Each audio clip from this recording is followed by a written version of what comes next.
Je m'assois sur ce banc, le dos tourné à la route, et je contemple le lac devant moi. Ses eaux calmes reflètent les derniers rayons du soleil. Le couchant crée un tableau paisible et hypnotique.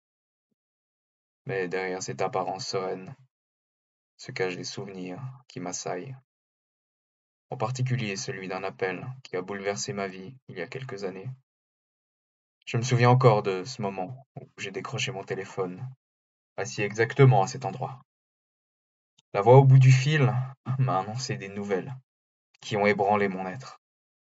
Je ne peux pas décrire précisément les mots qui ont été prononcés ce jour-là, mais je peux sentir l'écho de l'émotion qui a suivi, comme une vague de choc qui m'a submergé. Je ne peux pas décrire précisément les mots qui ont été prononcés ce jour-là, mais je peux encore sentir l'écho de l'émotion qui a suivi, comme une vague de choc qui m'a submergé. Cet appel a été le début d'une descente aux enfers, une spirale infernale dans laquelle j'ai sombré sans espoir de retour. Depuis ce jour, je me sens comme un étranger dans ma propre vie, regardant le monde autour de moi avec des yeux éteints, incapable de retrouver la lumière qui habitait autrefois mon être. Le lac, devant moi, semble refléter la sombre réalité de mon existence, ces eaux profondes cachant le tourment qui agite mon âme.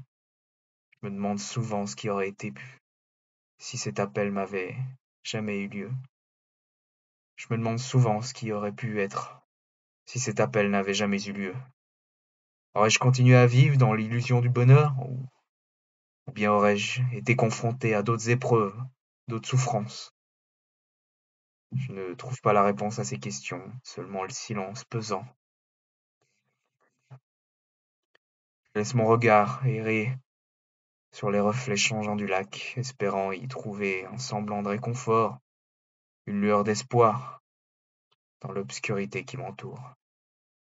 Et pour l'instant, je reste là, sur ce banc solitaire, seul, avec mes pensées, mes regrets, attendant que le temps apaise les blessures de mon cœur déchiré.